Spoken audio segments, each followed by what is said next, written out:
নমস্কার বন্ধুরা, Bangla study hub চ্যানেলে আবার তোমাদের সবাইকে স্বাগত।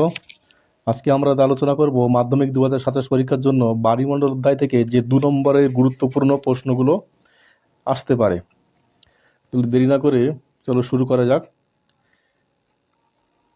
হিমপ্রাচীর কাকে বলে? উত্তর আটলান্টিক মহাসাগরে প্রবাহিত উষ্ণ হালকা উপসাগরীয় স্রোত, যেমন গাঢ় নীল রং, এবং শীতল ও ঘন ল্যাব্রাডর স্রোত মানে সবুজ রঙের, এর মিলনস্থলে যে স্পষ্ট বিভাজন রেখা দেখা যায় তাকে হিমপ্রাচীর বলে। এটা কি গুরুত্বপূর্ণ প্রশ্ন। তোমরা সমস্ত স্টাডি ম্যাটেরিয়াল নিচে দেওয়া ডেসক্রিপশন লিঙ্ক থেকে একদম ফ্রিতে পেয়ে যাবে। বৈশিষ্ট্য: এই অঞ্চলে দুই বিপরীতধর্মী স্রোতের তাপমাত্রার পার্থক্যের কারণে ঘন কুয়াশা ও ঝড় বৃষ্টির সৃষ্টি হয়। পরের প্রশ্ন: শৈবাল সাগর বা সারাগোসা সি কাকে বলে? উত্তর আটলান্টিক মহাসাগরে মধ্যভাগে উপকূলীয় স্রোত, ক্যানারি স্রোত এবং উত্তর নিরক্ষীয় স্রোত, এই তিনটে স্রোত মিলিত হয়ে যে বৃত্তাকার প্রবাহের মাঝে একটি স্রোতহীন শান্ত জলভাগের সৃষ্টি হয়েছে, এই শান্ত জলে সারাগাসাম নামক এক প্রকার শৈবাল বা সামুদ্রিক আগাছা জন্মায়, তাদেরকে শৈবাল সাগর বলে। বৈশিষ্ট্য: এখানে কোনো সমুদ্র স্রোত থাকে না এবং জাহাজ চলাচলে বাধার সৃষ্টি হয়। সিজিগি কাকে বলে? চন্দ্র, সূর্য এবং পৃথিবীর কেন্দ্র যখন মহাকাশে একই সরলরেখায় অবস্থান করে তখন তাকে সরলরৈখিক অবস্থানকে সিজিগি বলে। এটি মূলত দুই প্রকার: সংযোগ এবং প্রতিযোগ।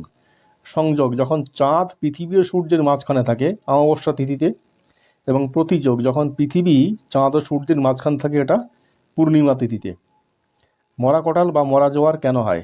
শুক্লপক্ষের কৃষ্ণপক্ষের অষ্টমী তিথিতে চাঁদ ও সূর্য পৃথিবীর সাপেক্ষে সমকোণে অবস্থান করায় চাঁদের আকর্ষণ বল একদিকে, সূর্য আকর্ষণ বল তার সমকোণে কাজ করায়, দুই পরস্পর বল শক্তি কিছুটা কমিয়ে দেয়, ফলে এই তিথিতে জোয়ারের জল খুব বেশি ফুলে ওঠে না, একে মরা কোটাল বলে। ফেজ কি? উন্মুক্ত মহাসাগরে কোনো বাধা ছাড়াই বাতাস একটান যতটা দূরত্ব অতিক্রম করে সমুদ্রপৃষ্ঠের ওপর দিয়ে প্রবাহিত হতে পারে সেই দূরত্বকে ফেজ বলে। সমুদ্র স্রোত ও সমুদ্র তরঙ্গের মধ্যে তিনটি পার্থক্য লেখো।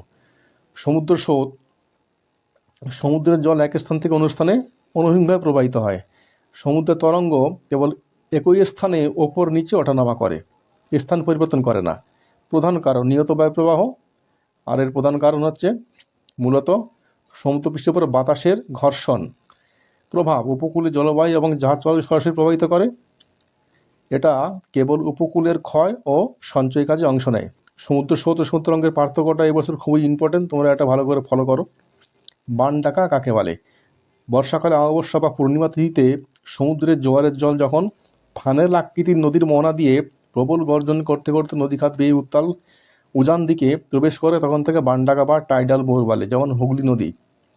মগ্নচড়া কিভাবে সৃষ্টি হয়? মেরু অঞ্চল থেকে ভেসে আসা শীতল স্রোতের সাথে বহু হিমশৈল বা বরফের চাই ভেসে আসে। এই হিমশৈলগুলি ক্রান্তীয় অঞ্চলে উষ্ণ সমুদ্র স্রোতের সংস্পর্শে আসে, তখন সেগুলি গলে যায়। হিমশৈলের মধ্যে থাকা বালি, নুড়ি, পাথর, পলি সমুদ্রের তলদেশে বছরের পর বছর জমা হয়ে অগভীর ভূখণ্ডের সৃষ্টি করে তাকে মগ্নচড়া বা গ্র্যান্ড ব্যাঙ্ক বলে।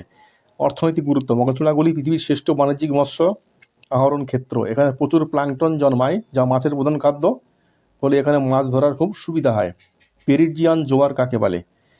চাঁদ পৃথিবীর সবচেয়ে কাছে প্রায় 3,56,000 কিমিতে অবস্থান করে তখন সেই অবস্থানকে পেরিজি বলে। এই পেরিজি অবস্থানে চাঁদের আকর্ষণ শক্তি প্রায় 15 থেকে 20% বেশি শক্তিশালী হয়, ফলে এই জোয়ারকে পেরিজিয়ান জোয়ার বলে। অ্যাপেজিয়ান জোয়ার কাকে বলে? চাঁদ ও পৃথিবীর কক্ষপথ উপবৃত্তাকার হওয়ায় এদের মধ্যেকার দূরত্ব সমান থাকে না। যখন চাঁদ পৃথিবী থেকে দূরতম দূরত্বে প্রায় 4,07,000 কিমিতে অবস্থান করে তখন তাকে এই সময় জোয়ার খুব কিছুটা কম হয়, একে অ্যাপেজিয়ান জোয়ার বলে। ভরা কোটাল বা তেজ কোটাল কাকে বলে? অমাবস্যা বা পূর্ণিমা তিথিতে চন্দ্র, সূর্য, পৃথিবী যখন একই সরলরেখায় বা সিজিগি অবস্থানে অবস্থান করে, এর ফলে চাঁদ ও সূর্যের মিলিত আকর্ষণে সমুদ্রের জল প্রবল বেগে ফুলে ওঠে এবং তীব্র জোয়ারের সৃষ্টি করে, একে ভরা কোটাল বা তেজ কোটাল বলে। হিমশৈল কি? উত্তর মেরু অঞ্চলের স্থলভূমি বা হিমবাহ থেকে ভেসে আসা বিশাল আকৃতির বরফের চাই যখন সমুদ্রের জলে ভেসে বেড়ায় তখন তাকে হিমশৈল বলে। এর মাত্র 1/9 জলের ওপরে থাকে। তাহলে বন্ধুরা, আজকের ক্লাস এই পর্যন্ত। তোমরা সমস্ত এক্সট্রা মেটেরিয়াল নিচে দেওয়া লিঙ্ক থেকে পেয়ে যাবে এবং পরবর্তী ক্লাসের জন্য তোমরা চ্যানেলটি ফলো করো।